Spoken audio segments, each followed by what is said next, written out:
তোমাদের মধ্যে অনেকেই আছো যাদের কোনোভাবে জিএসটিতে জাস্ট একটা সিট দরকার, মানে পড়াশোনার যাই অবস্থা হোক তুমি চাও যে কোনোভাবে এখন শেষ মোমেন্টে এসে একটা কামব্যাক দিয়ে একটা কিছুদিনের পড়াশোনা দিয়ে জিএসটিতে কোনোভাবে একটা সিট দরকার। তাদের জন্য কয়েকটা গুরুত্বপূর্ণ পরামর্শ দিব আমি এখানে। জিএসটিতে যেহেতু সিট সংখ্যা বেশ অনেক, এখানে বেশ কিছু স্ট্র্যাটেজি মেইনটেইন করে অল্প কিছু জিনিসপত্র ঠিকঠাক করলেই একটা সিট তুমি পাবা, একটা সিট তোমার দিয়ে পাওয়া সম্ভব। যারা মোটামুটি ভালো পড়াশোনা করছো তারাও এই স্ট্র্যাটেজিগুলা এখন লাস্ট মোমেন্টে এসে কাজে লাগাইতে পারো। তোমাদের জন্য এই স্ট্র্যাটেজিগুলা অত্যন্ত হেল্পফুল হবে বলে আমি মনে করি। আমার পার্সোনাল কিছু অবজারভেশন এবং কিছু থিঙ্কিং তোমাদের সাথে শেয়ার করার চেষ্টা করব। বাকি ডিসিশন তোমার, তুমি কিভাবে পড়াশোনা করবা এটা কমপ্লিটলি তোমার হাতে। কারণ তোমার লাইফে তুমি সামনে কিভাবে আগাবা, পড়াশোনা করবা, ক্যারিয়ার কোন দিকে যাবে, এটা কমপ্লিটলি ডিপেন্ডিং অন ইউ, তোমার উপর। সো তুমি যদি জিএসটিতে আসলেই চাও একটা সিট, তাহলে এই ব্যাপারগুলো অবশ্যই একটু মেইনটেইন করা ট্রাই করো।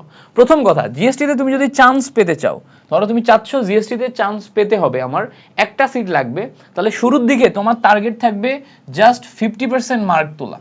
তোমার একটা সিটের জন্য তুমি সবসময় টার্গেট রাখবা যে সামহাও তোমার জন্য 50% মার্ক আসে, অর্থাৎ 100-র মধ্যে তুমি যেন 50 মার্ক তুলো। 100-র মধ্যে তুমি 50 মার্ক যেন তুলো।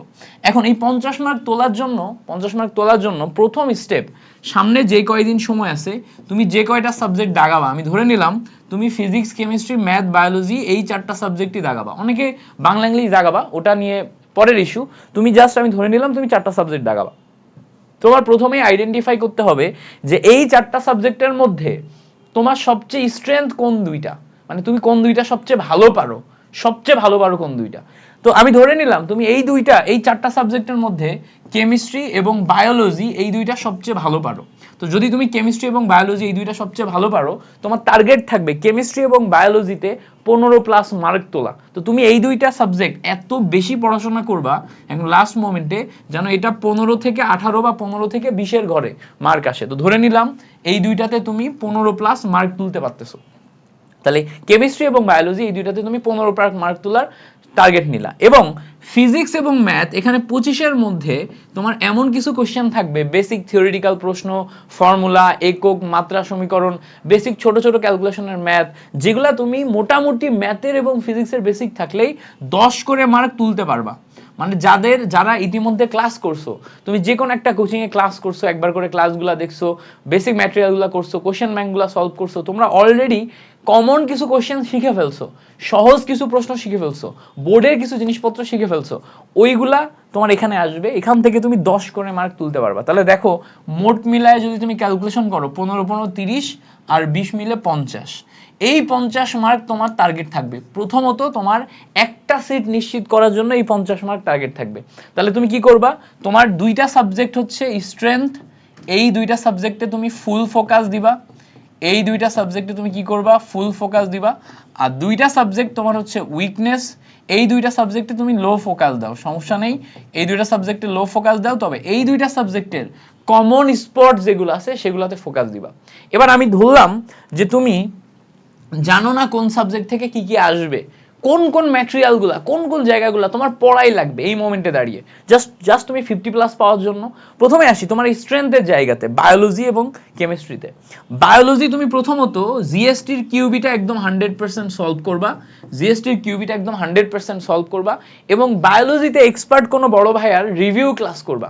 যেমন ধরো আমাদের শাকিল ভাই, উনি হচ্ছে 4500 স্টুডেন্টকে একদম ফ্রিতে কিন্তু বায়োলজিটা গুছাই দিছে। তারপরে ধরো আমাদের জিএসটি ব্যাচে তোমার হচ্ছে যে রিজভি ভাই, তারপর হচ্ছে তোমার হচ্ছে যে আরো আরেকজন ভাই আছেন, নাম ভুলে গেছি, তোমার হচ্ছে যে ওই যে মেডিলজি যে মালিক ভাইয়া, ভুলে গেলাম কি দিয়ে নাম, আচ্ছা যাক বাদ দাও।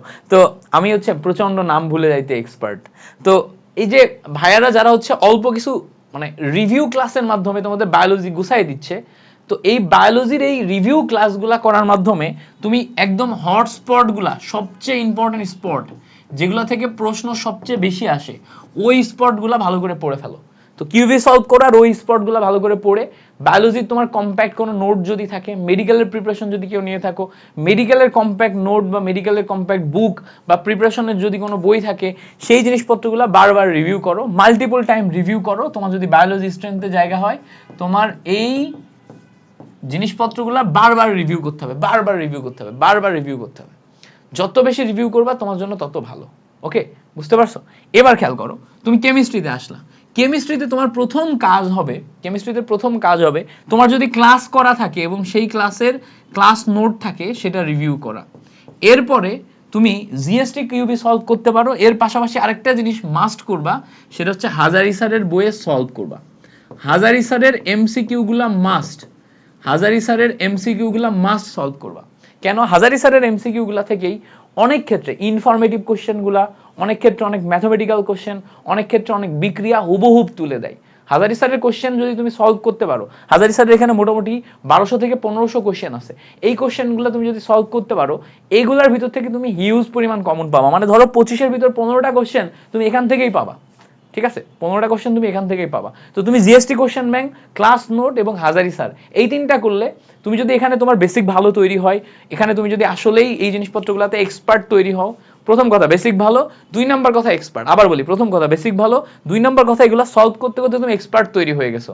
তার মানে হচ্ছে এখানে তুমি 15+ মার্ক এমনি তুলতে পারবে, 18-19 এমনি তুলতে পারবে। আমি ধরে নিলাম এখান থেকে তুমি, এখানে কেমিস্ট্রিতে তুমি ধরে নিলাম হচ্ছে 18+ তুললা, বায়োলজিতে ধরে নিলাম তুমি এখানে 18 তুললা, ঠিক আছে? এবার ম্যাথে কি করবা? ম্যাথের ক্ষেত্রে ম্যাথের যত ফর্মুলা আছে ফর্মুলাগুলো ভালো করে পড়বা। সবচেয়ে গুরুত্বপূর্ণ যে টপিকগুলো আছে, যেমন ধরো দুইটা রেখার মধ্যবর্তী দূরত্ব নির্ণয়, লম্ব রেখার সমীকরণ, তারপরে হচ্ছে সমান্তরাল সরলরেখার সমীকরণ, এই টাইপের যে কমন কোশ্চেনগুলো আছে, বৃত্তের ক্ষেত্রে কমন যে কোশ্চেনগুলো আছে, তারপরে অন্তরীকরণ যোগজীকরণে কমন যে কোশ্চেনগুলো আছে, জটিল সংখ্যার কমন যে কোশ্চেনগুলো আছে, ম্যাট্রিক্সের কমন যে কোশ্চেনগুলো আছে, এই কমন কোশ্চেনগুলো খুব ভালো মতো প্র্যাকটিস করবা। এই কমন কোশ্চেনগুলো ভালো মতো প্র্যাকটিস করলে এই ম্যাথ থেকে তুমি অ্যাটলিস্ট 10-12 তুলতে পারবে। আমি 10 ধরে নিলাম। ফিজিক্সে তোমার থেকে আমি 12 এক্সপেক্ট করি। কেন 12 এক্সপেক্ট করি? ফিজিক্সে বেসিক ইনফরমেটিভ কোশ্চেন আসে 5-6টা, ফর্মুলা আসে, মাত্রা এবং একক সমীকরণ আসে 4-5 মার্কের। তাহলে দেখো বেসিক এই জায়গাগুলো থেকে তুমি 10-11 মার্ক পেয়ে যাচ্ছ, 10-11 মার্ক পেয়ে যাচ্ছ। এছাড়া তোমার দেখবা তোমার হচ্ছে যে ইসাক এবং আমির হোসেন স্যারের বইতে দেখবা সারসংক্ষেপ বলে একটা পার্ট আছে বইয়ের শেষে, মানে চ্যাপ্টারের শেষে দেখবা সারসংক্ষেপ বলে একটা পার্ট আছে। ওই সারসংক্ষেপের মধ্যে যে সমস্ত ইনফরমেশনগুলা সামারি করা থাকে, ওই ইনফরমেশনগুলা থেকে প্রচুর পরিমাণে প্রশ্ন আসতে দেখা যায়। ওই সারসংক্ষেপ বা সামারিগুলা ভালো মতো পড়বা। এখান থেকে পড়লে তুমি এখানে তোমার 12 থেকে 15 মার্ক পেয়ে যাচ্ছ। সো ওভারঅল এখান থেকে ক্যালকুলেশন করে তুমি দেখো 60+ মার্ক তুমি ইজিলি তুলতে পারবা। তাহলে প্রথমে আমি যেটা বললাম যে তোমাকে প্রথমত ফোকাস করতে হবে কোথায়? প্রথমত ফোকাস করতে হবে তোমার স্ট্রেংথ সাবজেক্টগুলোতে। তোমার স্ট্রেংথ যদি ফিজিক্স এবং ম্যাথ হয় তাহলে ফিজিক্স ম্যাথ, তোমার স্ট্রেংথ যদি হচ্ছে ম্যাথ এবং হচ্ছে কেমিস্ট্রি হয় তাহলে ম্যাথ কেমিস্ট্রি, এইগুলোতে ফোকাস করতে হবে। তবে হ্যাঁ, পরীক্ষা হলে মাথায় রাখতে হবে যে কোনো সাবজেক্টের প্রশ্ন কিন্তু কঠিন চলে আসতে পারে। যে কোনো সাবজেক্টের প্রশ্ন যদি কঠিন চলে আসে তখন সেই সাবজেক্টের প্রশ্ন মোটামুটি একটু ওই সময়ের জন্য স্কিপ করে অন্য সাবজেক্টে ফোকাস করে মার্ক তোমাকে তুলে নিতে হবে। ওভারঅল তোমার চেষ্টা থাকবে 50+ মার্ক তোলা। যদি প্রশ্ন খুব কঠিন করে তাহলে অ্যাটলিস্ট অ্যাটেম্প্ট করে 40+ মার্ক এনশিওর করে আসা, কারণ তুমি একটা সিট পাইতে চাও। আর তুমি যদি টপ ইউনিভার্সিটিতে সিট পাইতে চাও তাহলে তোমার টার্গেট থাকবে 60 থেকে 70 ঘরে মার্ক। 60 থেকে 70 ঘরে মার্ক তুললে তুমি টপ ইউনিভার্সিটিতে যাবা। ওকে, বুঝাইতে পারছি? সো তোমার জিএসটিতে একটা সিট লাগবে, একটা সিটের জন্য তুমি 50% মার্কের একটা বড় টার্গেট নিয়ে আসবা। আর যারা আমার সাথে জিএসটি কোশ্চেন ব্যাংক সলভ করতে চাও, তোমাকে আমি আবার বলি, আমাদের এখানে জিএসটি কোশ্চেন ব্যাংক 3 সাবজেক্টের question bank, physics, chemistry, math, এই 3 সাবজেক্টের বাছাই করা কোশ্চেন দেয়া আছে, বাছাই করা কোশ্চেন ব্যাংকে সলভ ক্লাস দেয়া আছে মাত্র 99 টাকায়। গত বছর আমরা এটা অনেক বেশি দামে 1000 টাকায় বিক্রি করছিলাম। এই বছর আমি চাই তোমাদের হেল্প হোক, এই জন্য জাস্ট ওয়েবসাইট কস্ট রেখে ওয়েবসাইটে আমরা সুন্দর করে ক্লাসগুলো সাজায় রাখছি। তুমি আমাদের ওয়েবসাইটে যে এই ক্লাসগুলো করতে পারবা, মাত্র 99 টাকায় কিনতে পারবা। অলরেডি 700-800 স্টুডেন্ট এই ক্লাসগুলো করতেছে। এর পাশাপাশি সবচেয়ে গুরুত্বপূর্ণ 35টা ফিজিক্সের টপিক, সবচেয়ে গুরুত্বপূর্ণ 35টা ম্যাথের টপিক, সবচেয়ে গুরুত্বপূর্ণ 35টা তোমার হচ্ছে যে কেমিস্ট্রির টপিকের ক্লাসও ওয়েবসাইটে সুন্দর মতো সাজানো আছে। জাস্ট 99 টাকা এনরোল করে এই ক্লাসগুলোর হেল্প নিয়ে তুমি তোমার জিএসটির প্রিপারেশন 100তে 100 করতে পারো। তুমি যদি অলরেডি বিভিন্ন কোর্সে এনরোল থাকো, সেখানে তোমার কাছে গাদা গাদা ম্যাটেরিয়াল থাকে, তাহলে আমার এইসব জায়গাগুলোতে এনরোল করার দরকার নেই, এই ম্যাটেরিয়ালগুলো তোমার কাছে নেওয়ার দরকার নাই। ঠিক আছে, এগুলো তুমি তখনই নিবা যদি তুমি এখনো শুরু না করো, তোমার কোনো রিসোর্স না থাকে, তুমি কিভাবে পড়বা বুঝতে পারতেছো না, কি পড়বা সেটা বুঝতে পারতেছো না, কিভাবে কমপ্লিট করবা বুঝতে পারতেছো না, তখন তুমি টাকা খরচ করে এই জিনিসপত্রগুলা, মাত্র 99 টাকা, খুব বেশি না, এই জিনিসপত্রগুলাতে যাইতে পারো।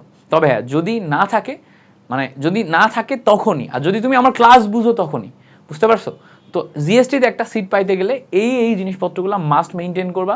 তোমার জন্য শুভকামনা রইল। আর কোনো বিষয় যদি জানার থাকে তাহলে অবশ্যই কমেন্টে জানাবা, ইনশাল্লাহ আমি চেষ্টা করব তোমাকে ওই বিষয়গুলো সম্পর্কে ক্লিয়ার ধারণা দেওয়ার। Thank you so much for watching this video.